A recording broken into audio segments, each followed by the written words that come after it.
Die Reise ins Halbfinale führt über Paris, den Standort der Stadion. Das kennen wir ja noch aus unserer Dortmund-Saison. Am Ende konnten wir uns durchsetzen und dann am Ende den Titel holen. Wenn das so ähnlich heute wieder klappen sollte, dann wäre ich sehr, sehr zufrieden. Aber ich denke mal, heute wird uns nochmal die Hölle erwarten. Im Hinspiel waren wir eigentlich sehr überlegen, sehr dominant, überraschenderweise. Vielleicht zeigt PSG heute ihr echtes Gesicht. Mbappé und Neymar weitestgehend aus dem Spiel rausgenommen. Vlahovic in Topform, Chiesa, generell die ganze Mannschaft in Topform. Also ein Duell auf ganz, ganz hohem Niveau heute.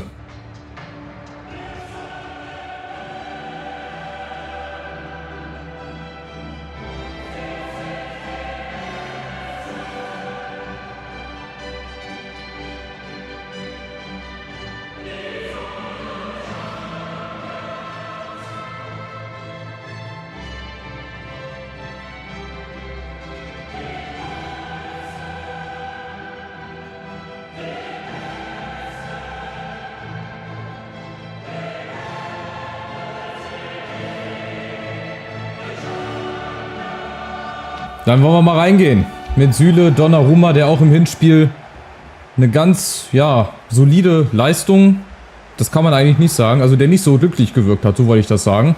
Die Bank natürlich wieder mit Maximilian Bayer, der da immer noch so ein bisschen wie ein NPC wirkt. Hilgers in der Abwehr sagt mir zum Beispiel gar nichts, aber dann natürlich Mbappé, Neymar, Çalhanoğlu von Anfang an diesmal. Anthony Hakimi hat zum Beispiel auch nicht gespielt im Hinspiel, die packen jetzt hier alle ihre Spitzenspieler aus. Die Top 11, die eigentlich schon im Hinspiel hätte spielen sollen. Egal, auf geht's. Wir gehen mit einem 2:1 Vorsprung hier ins Spiel rein. Heißt aber gar nichts.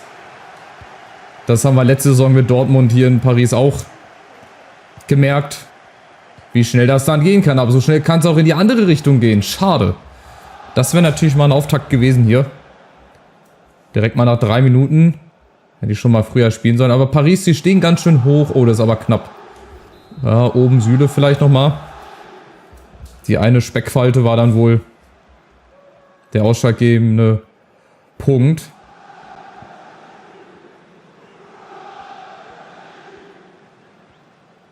So, die Mitte weiterhin wieder zubekommen. Das haben wir im Hinspiel auch geschafft. Und wenn die Mitte zu ist und wenn wir Neymar und Mbappé aus dem Spiel bekommen, dann ist das auch fast schon die halbe Miete, weil ansonsten ist nicht viel von PSG zu sehen gewesen, auch im Hinspiel nicht. Aber von uns dagegen mit richtig gutem Kombinationsspiel, ja, schade, kaum sag ich's. Schon ist der erste Ball gleich mal weg. Also das sah wirklich sehr, sehr gut aus.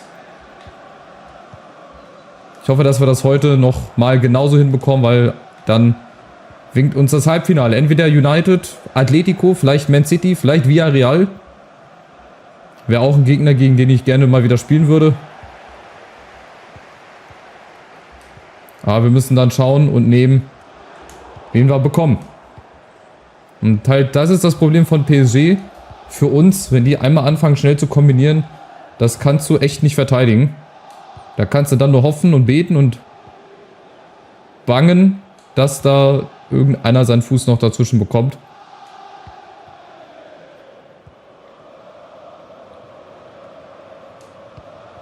Aber die müssen ja, ne? Wir können uns den Gegner hier so ein bisschen zurechtlegen. Ja, PSG sind diejenigen, die müssen. Kulusewski und da ist Talisca, ja. Erster Abschuss, auch wenn der 10 Kilometer übers Tor geht. Aber egal. Jede Minute, die der Ball weg ist von unserem eigenen Tor, ist eine gewonnene Minute für uns. Sind auch wieder 3 Euro ins Phrasenschwein wahrscheinlich. Achtung, PSG macht Druck, egal ob mit Anthony, ob mit Mbappé vorne.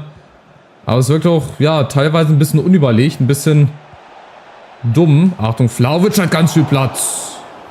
Und Donnarumma mit der ersten Parade. Vlahovic, der hat ja im Hinspiel doppelt getroffen. Mit den ersten beiden Schüssen direkt mal getroffen. Achtung. Ecke kommt. Ja, da ist Bremer. Schade, dass er da nicht drankommt. Der war auch im Hinspiel richtig, richtig stark.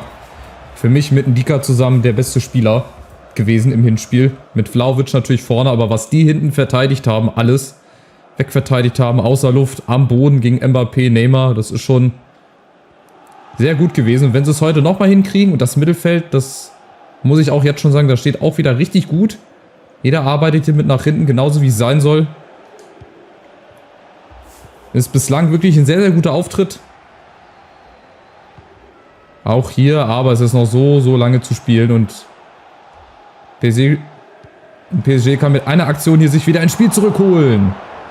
Neymar mit der ersten Chance, das zum Beispiel. Die Lücken sind natürlich auch irgendwann da. Alles wegverteidigen werden wir nicht.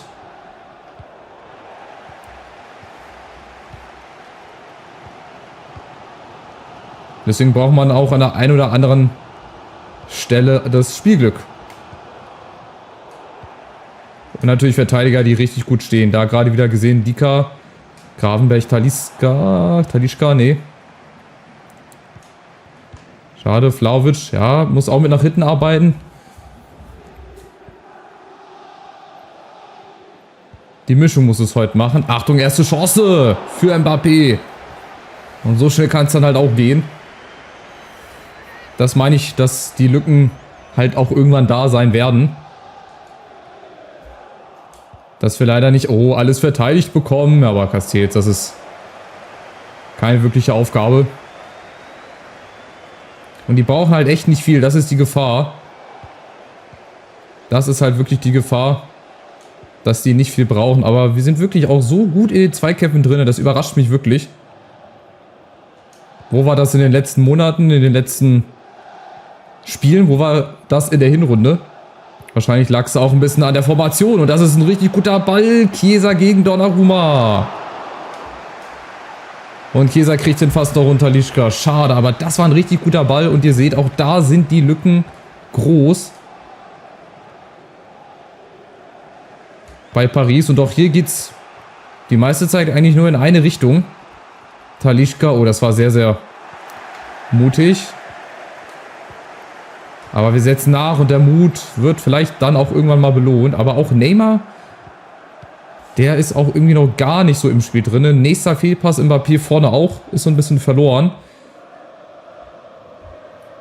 Und auch hier nachsetzen, schade. Das war gegen Inter zum Beispiel auch richtig gut.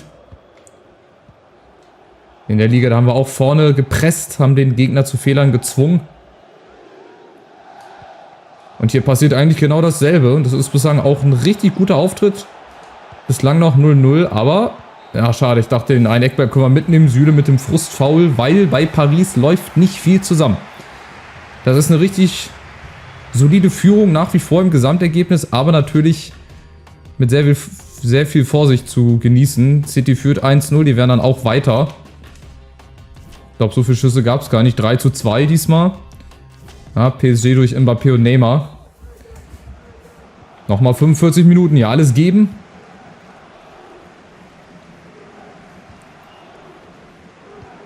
Und dann werden wir nur noch 2 Spiele entfernt. 2 Spiele vom Finale.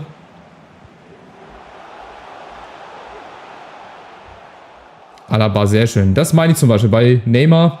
Da geht bislang wirklich nicht viel zusammen. Ob es wirklich nur alleine an der Formation liegt oder auch an den Spielern, das weiß ich gar nicht. Aber auf Vlahovic, die schon mal früher anspielen müssen. Da ist er jetzt mit rechts. Aus fast unmöglichem Winkel. Oder ob es am Spielermaterial liegt. Ob es vielleicht der Grund ist.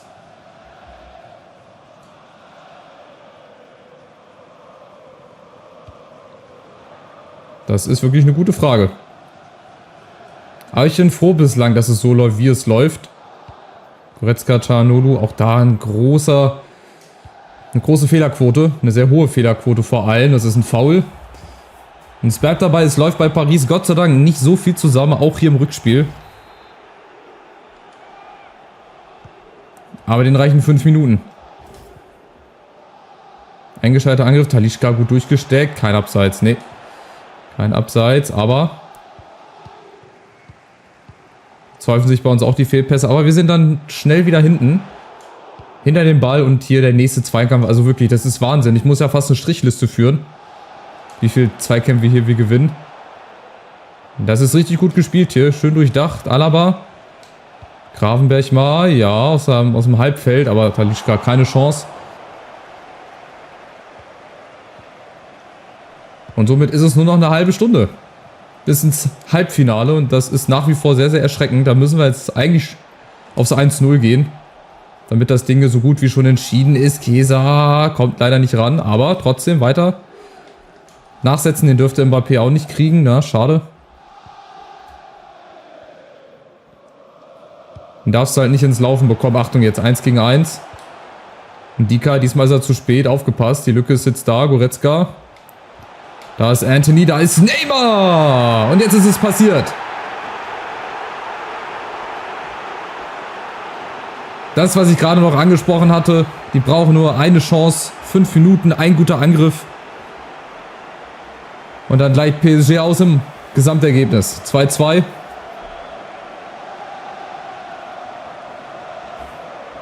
Und da hat dann unsere Abwehr das erste Mal leider nicht so gut funktioniert.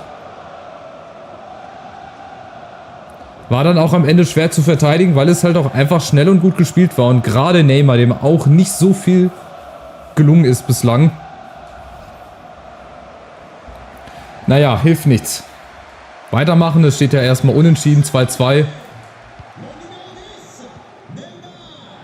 Aber wir spielen genauso weiter. Die Formation, die ist gut.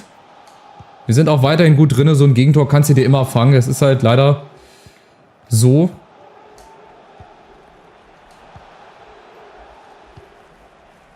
Wir müssen halt jetzt auch wieder ein bisschen mehr tun nach vorne. Wenn ich hier die Verlängerung umgehen will. Chiesa und Zakaria, der kann es mal probieren. Ja, schöner Schuss. Der kann auch, glaube ich, besser schießen, als viele denken. Der hat auch einen richtig strammen Schuss. Locatelli kommt jetzt rein für Hilgers. Oh, stellen sie um oder spielt Locatelli dann den Innenverteidiger in der Fünferkette? Schauen wir dann mal. Bei uns kommt auf jeden Fall Vlahovic. Der war ungefährlich. Aber so Chancen brauchen wir jetzt wieder mehr. Ihr seht ja, wir stehen gut. Wir fangen da alle Bälle ab. Machen das gut über die Außen und auch in der Mitte. Hier, Talisca, der hat so viel Platz. Der muss jetzt durchstecken. Kulusevski! 1-1. Und die Führung im Gesamtergebnis. Bei uns auch einmal schnell gespielt. Lücke gesehen und Talisca mit dem super Zuspiel. Und Kulusevski bleibt eiskalt vor Donnarumma. Hier, ganz entspannt, große Lücke, Kulusevski knapp nicht im Abseits und dann noch ganz schnell, bevor Donnarumma da seine Füße dazwischen bekommt. Ja, an seiner Spitze vorbei, ins Tor, zum Ausgleich, in Richtung Halbfinale, Fragezeichen. Es sind noch 20 Minuten. Und irgendwann muss PSG all in gehen. Ansonsten war es das. Bremer auch wieder ganz stark, Ecke. Aber der gewinnt auch ganz, ganz viele Zweikämpfe. Vor allem natürlich Kopfballduelle. Aber aufgepasst jetzt. Anthony kommt gegen Chiesa. Davies und Talisca erstmal geklärt. Sehr, sehr schön. Vielleicht können wir einen Konter starten. Warum nicht? Chiesa. Leider nicht. Schade. War auch zu wenig Platz, ehrlich gesagt. Achtung, PSG kommt wieder. Goretzka. Und wieder Bremer. Wieder Bremer. Immer wieder dieser Bremer. Das ist wirklich Wahnsinn, wie der da hinten die Abwehr zusammenhält. Und da ist jetzt die Chance, das Ding hier vielleicht schon zu entscheiden. Chiesa. Alleine gegen alle. Schade, da fehlt so ein bisschen das Tempo dann zum Schluss. Und PSG wechselt jetzt nochmal. Geht vielleicht jetzt schon all in mit Rashford für Çalhanoğlu. Und bei uns könnte es jetzt vielleicht die Entscheidung geben nach der Ecke. Chiesa. Und Bremer, schade, der hätte es verdient, wirklich. Wenn man das Hinspiel und Rückspiel zusammennimmt, ist Bremer wirklich mit einer der Spieler, die dafür gesorgt haben, dass wir hier weiterkommen sollten, wenn es dabei bleibt. Und Locatelli scheint echt da hinten den Abwehrspieler zu geben. Fehlpass. Achtung, die Pressingmaschine rollt wieder an. Wir müssen das jetzt nur, das sagte ich immer so leicht, ganz locker zu Ende spielen. Den einen Angriff noch. Schön gespielt, aber Zakaria kriegt den da nicht durch. Und wieder in der Verteidigung. Alle nach hinten jetzt. Alle den Laden dicht halten. Anthony, Davis. Muss die Grätsche ausgepackt werden. Überragend. Super. Super, super. Und das wird hoffentlich belohnt mit dem Halbfinaleinzug. Noch ein Wechsel. Jetzt geht Walker rein für Süle. Warum auch immer. Es sind noch 4 Minuten. Chiesa. Davis. Ja, die bleiben jetzt alle vorne. 3 Mann. Ich weiß nicht wohin. Da, Zakaria. So viel Platz. Und einfach laufen lassen. Jawohl. Einfach laufen lassen. Vlahovic zeigt an. Oh, ist im Abseits. Ja, kriegt ihn gegen den Rücken. Ach, das sind dann wieder so Kleinigkeiten. Das ist halt auch Vlahovic. Guck mal, anstatt er da einfach weggeht, läuft er einfach blind ins Abseits. Egal, komm. Nachspielzeit ist gleich angezeigt. Dürfte schon gleich vorbei sein. Gibt 3 Minuten obendrauf. Achtung, vielleicht kriegt PSG noch einen Angriff. Vielleicht auch nicht, je nachdem, wie sie es jetzt gleich zu Ende spielen. Aber das gibt einen Freistoß, nee, Vorteil. Und das dürfte es jetzt gewesen sein. Der Ball ist in unseren Reihen. Alaba kommt nochmal mit nach vorne. Und das dürfte es jetzt wirklich nach menschlichem Ermessen gewesen sein. Zakaria nochmal auf Chiesa. Letzter Schuss. Letzten Eckball spielen wir jetzt noch raus. Und dann haben wir es geschafft. Dann haben wir PSG ein zweites Mal ausgeschalten. Auf dem Weg zum Champions League-Titel eventuell. Und jetzt ist nämlich Schluss. Der Schlusspfiff 1-1 im Rückspiel, 3-2 im Gesamtergebnis, Halbfinale. Es war dann doch nicht so aufreibend und so aufregend, wie ich das gedacht hätte. Klar, nach dem Einzel für Paris hat man schon noch mal so ein bisschen überlegt, aber so druckvoll waren sie gar nicht. Da hatte ich mit Dortmund ganz andere Erinnerungen. Naja, Halbfinale ist gebucht und jetzt bin ich gespannt auf den Gegner. Und wir waren auch wirklich wieder sehr, sehr dominant, ey, was die Statistik so sagt. Auch wieder über 10 Schüsse. Paris hatte ganze 3 Schüsse. Und es gab auch hier keine größeren Überraschungen. Also City, Juve, Atletico und Man United. Vielleicht gibt es ein Stadtderby im Halbfinale. Wir sind auf jeden Fall die letzte italienische Mannschaft, die hier verblieben ist. Ja, wird spannend. Ich bin sehr, sehr neugierig, wer unser Halbfinalgegner wird, wen wir noch als letztes aus dem Weg räumen müssen. Ja, jetzt in der Liga gibt es das Stadtderby gegen den FC Turin. Da war ja auch noch was. 4 Punkte sind zwar Vorsprung, aber das heißt bei uns nichts. Wir kriegen nochmal 10,5 Millionen mehr. Spiel gegen Empoli ist verlegt worden, wahrscheinlich wegen der Champions League halt. Das Ergebnis ist enttäuschend, aber trotzdem danke, dass ich spielen durfte. Ich glaube, ich bin wieder ganz der Alte. Naja, wir haben unentschieden gespielt. Aber das ist es halt, ne, mit den Interviews. Das ist halt auch random einfach. Das sind einfach random Antworten, das gar nicht zum Spiel passt. Das finde ich auch so ein bisschen schade, aber ob sich das hier ändern wird. Naja, schauen wir nach dem Gegner. Es ist Man City geworden. Okay, also United spielt bei Atletico zuerst. Wir haben zuerst das Auswärtsspiel bei City. Na gut, dann wollen wir mal gucken, ob es vielleicht ein Stadtderby im Finale gibt. Atletico City wäre auch nicht schlecht. Atletico Juve oder Juve gegen United. Ich bin sehr, sehr gespannt. So, in der Liga dann gegen Turin. Lasst ein Like da, lasst ein Abo da. Wir biegen ein auf die Zielgerade der Saison. Mal gucken, wie viele Titel wir holen. Macht's gut. Ciao, ciao.